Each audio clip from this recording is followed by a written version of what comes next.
ہمارے یہاں کچھ لوگ دیکھتے ہیں پیسے ہیں علم جیسے ہیں باتیں جیسی کرتے ہیں، لیکن ان کے بعد جب شادی ہوتی ہے تو جین والی شادی کرتے ہیں۔ بس ٹھیک ہے، جو لوگ سنت کے خلاف کریں گے وہ گناہگار، باتیں کرنے سے کیا ہے، اصل تو عمل ہے کہ آپ شادی ہو، بیاہ ہو، خوشی ہو، غم ہو، اتباع کریں سنت محمد مصطفیٰ۔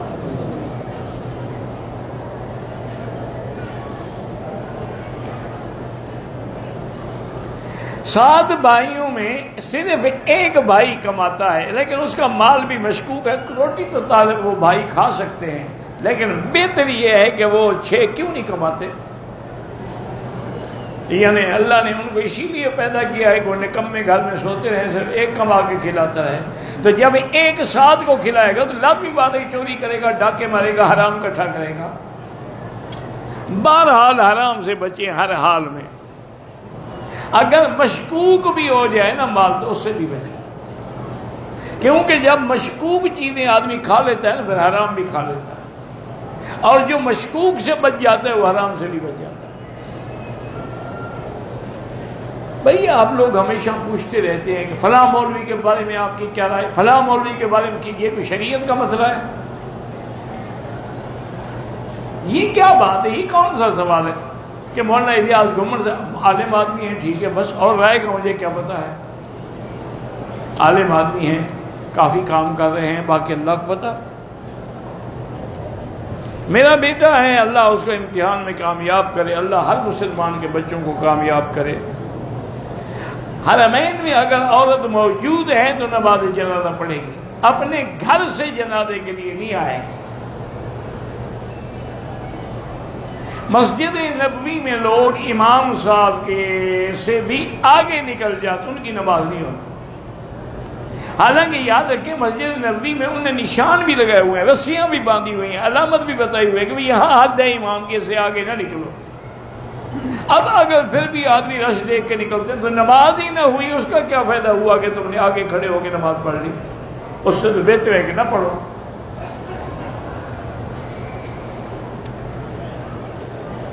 حرم میں لوگ سڑکوں پر کھڑے ہو کر جماعت بناتے، اگر اگلی صفیں نظر آتی ہے نماز ہو جاتی ہے۔ طواف کے بعد 2 رکعت واجب ہے، نفل نہیں ہے، اور نفل کسی امام کے نزدیک بھی نہیں ہے۔ باقی اماموں کے نزدیک بھی سنت ہے، صرف امام ابو حنیفہ رحمۃ اللہ علیہ کے نزدیک واجب ہے۔ ہر طواف کے بعد 2 رکعت واجب ہے۔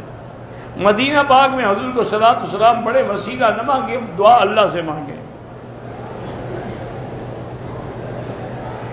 میری بیوی ناراض ہو جاتی ہے، اللہ پاک ہدایت دے اس کو، ہم دعا ہی کر سکتے ہیں اور کیا کر سکتے ہیں۔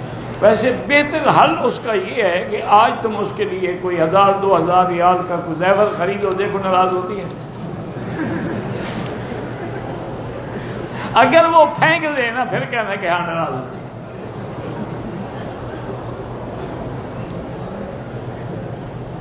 ہاں عمرہ مردے کے لیے کر سکتے ہیں، طواف بھی، زندہ کے لیے نہیں۔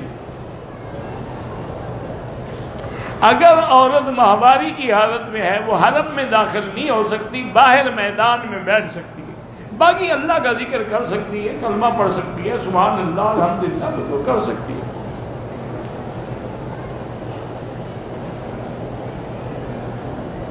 بیٹوں کو دیا ہے، بیٹیوں کو بھی دینا پڑے گا۔ اگر کوئی اپنی بیٹیوں کا حق کھا جائے گا تو پھر قیامت میں ادا کرنا ہوگا۔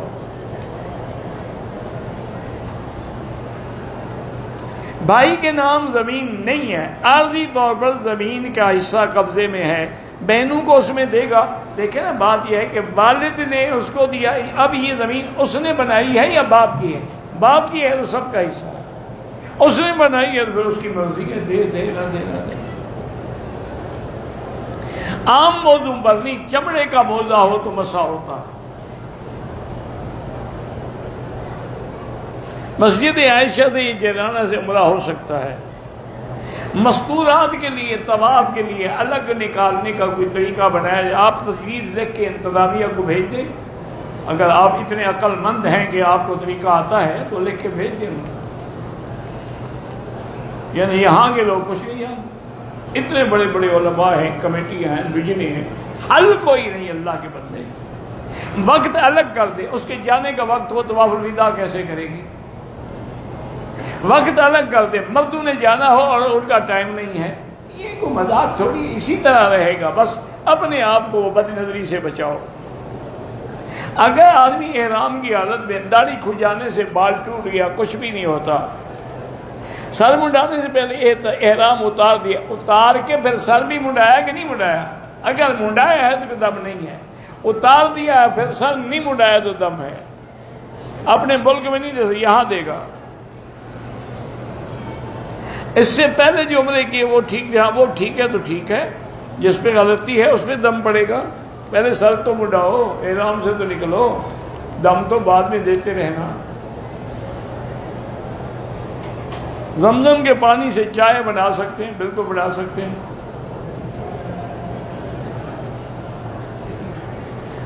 رش کی وجہ سے حتیم کی دیوار پھینکنا ناجائز ہے. گناہ کبیرہ تو نہیں لیکن ناجائز ہے. کہتے جی کہ ہمارے ملک میں حکومت اپنے ملازمین سے کچھ رقم ہر مہینے کاٹ لیتی ہے، بعد میں آپ کو دیتے ہوتے ہیں، وہ آپ کے لیے جائز ہے. وہ سود نہیں ہوتا، اس کو گویا کہ آپ کے لیے پریزیڈنٹ فنڈ میں وہ نفع ملتا ہے. عصر کے بعد طواف کریں تو اس کے نوافل جو ہے مغرب کے بعد، واجب الطواف مغرب کے بعد پڑھیں. ایک آدمی نے صفا مروہ کیا، احرام کھول دیا، حلق نہیں کیا، لوگوں کے بتانے پر واپس احرام باندھا، حلق کیا، کوئی دم نہیں ہے، ٹھیک ہے.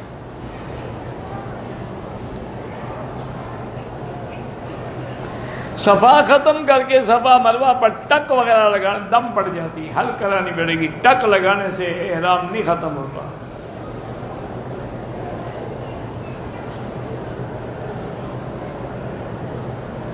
اللہ تبارک و تعالی جس کی بھی تمنا ہے ان سب کو کعبۃ اللہ کی حاضری اور مدینہ پاک کی حاضری نصیب فرمائے،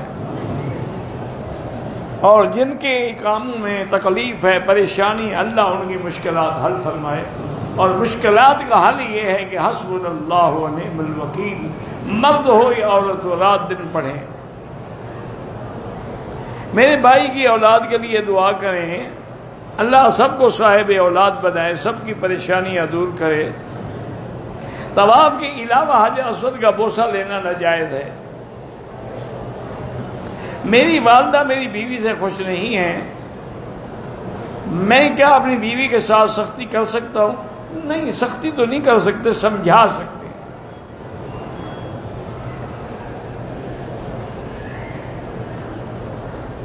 مسجد اقصی میں نماز کا ثواب 500 ہے، 50,000 نہیں ہے. حضور کی مسجد میں 1,000 ہے اور مسجد الحرام میں 1,00,000 ہے. نماز چاہ جو ہے 8 رکعت پڑھیں، 4 رکعت پڑھیں، 2 رکعت پڑھیں. مردوں کی طرح عورتیں نماز پڑھیں، وہ بھی ہو جائے گی، لیکن افضل یہی ہے کہ سجدے کے وقت وہ زمین سے زیادہ مل کے سجدہ کریں. کہتے ہیں کہ بہت سارے لوگ یہاں جو قمیض پہنتے ہیں ٹخنوں سے نیچے ہوتا ہے، تو حرام ہے، کوئی بھی پہنے. جو بھی شریعت کا مخالفت کرے وہ حرام، سب کے لیے حرام. اکثر لوگ ٹوپی کے بغیر نماز پڑھتے ہیں، یہ زیادتی ہے. نماز تو ہو جاتی ہے لیکن حکم یہ ہے کہ نماز میں خذوا زینتکم عند کل مسجد. اور میرے آقا نے ساری زندگی کبھی سر کے ٹوپی اور پگڑی کے بغیر نماز نہیں پڑھی ہے، صرف احرام میں آپ نے نماز پڑھی ہے سر ننگا.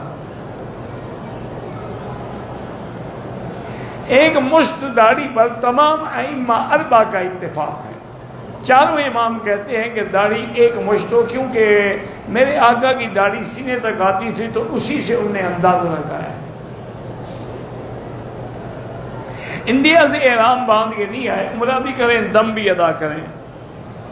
فرض وہ ہے جس کا حکم اللہ کے قرآن میں ہے، واجب اس کو کہتے ہیں کہ جس پر حضور پاک نے سفر اور حضر میں کبھی نہیں چھوڑا.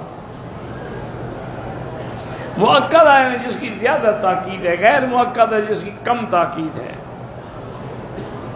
میں نے 2000 میں حج عمرے کیے. اس دفعہ کانپور سے کچھ حضرات نے کہا کہ آپ نے حج عمرہ کیا ہے، اب مکہ میں پہنچ کر والد کا عمرہ کریں. اب والد کا عمرہ کر سکتے ہیں. جو ہمارے خاندان کے آدمی فوت ہو چکے ان کے لیے بھی عمرہ ہو، لیکن ایک آدمی کے لیے ایک، یہ نہیں کہ ایک سب کے لیے ہو جائے۔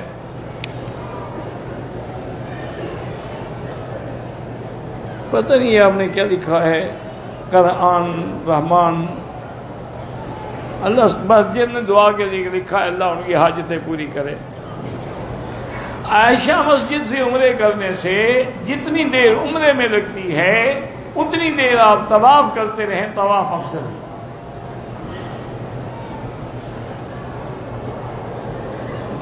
جو عورتیں پاکستان سے آئی ہیں لیکن احرام مکے میں باندھا ہے، انہوں نے نیت گھر سے کی تھی، نہیں کوئی عمرہ شمرہ ان کا نہیں ہوا ہے، وہ عمرہ بھی کریں اور دم بھی ادا کریں۔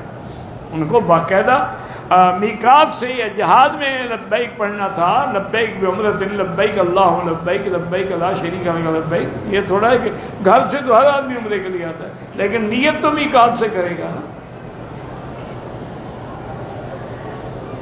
اگر حالت احرام میں نیت کے ناک سے دو بال بے خیال کچھ بھی نہیں ہوتا، احرام کی نیت کرنے کے بعد مکہ پہنچ کے اگر تھوڑا آرام کر لیں کوئی حرج نہیں، ایک چادر اتار دیں تب بھی کوئی حرج نہیں۔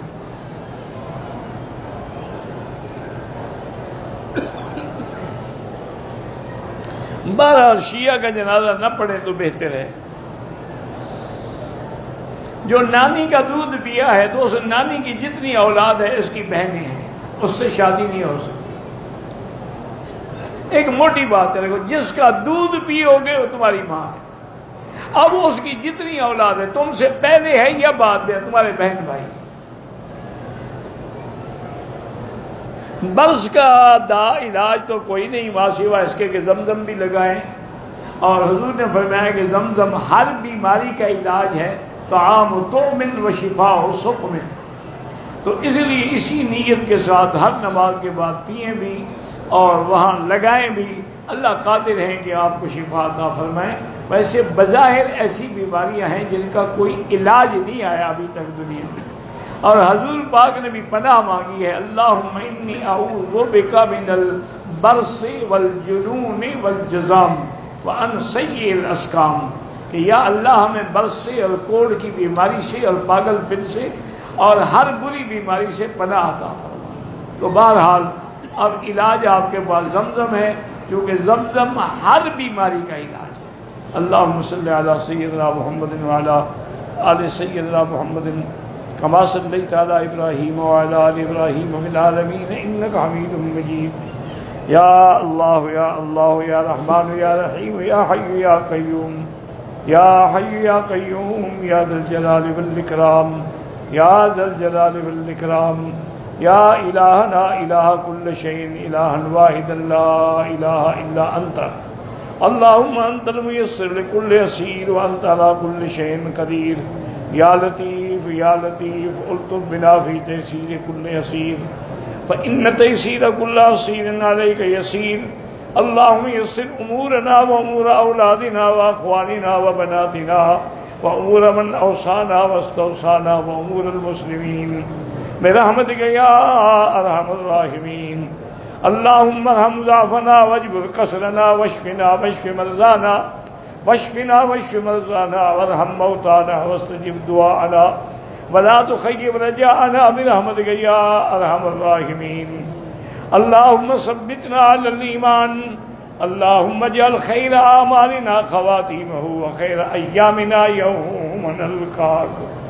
یا اللہ بیماروں کو شفا عطا فرما، یا اللہ بیماروں کو شفا عطا فرما دے، ظاہری باطنی روحانی جسمانی نفسانی کمزوریاں دور فرما دے، یا اللہ بے حیاؤں کو حیا عطا فرما، بے اولادوں کو اولاد صالح عطا فرما، جن کی اولاد ہیں ان کو فرما برداری نصیب فرما، جن کے گھروں میں بچیاں ہیں ان کو خیر کے رشتے نصیب فرما، یا اللہ جو بے روزگار ہیں ان کو روزگار عطا فرما، قرض داروں کے قرض عطا فرما، یا الہ العالمین یا ارحم الراحمین یا اکرم الاکرمین یا اجود الاجودین، لا تردنا عن بابک خائبین۔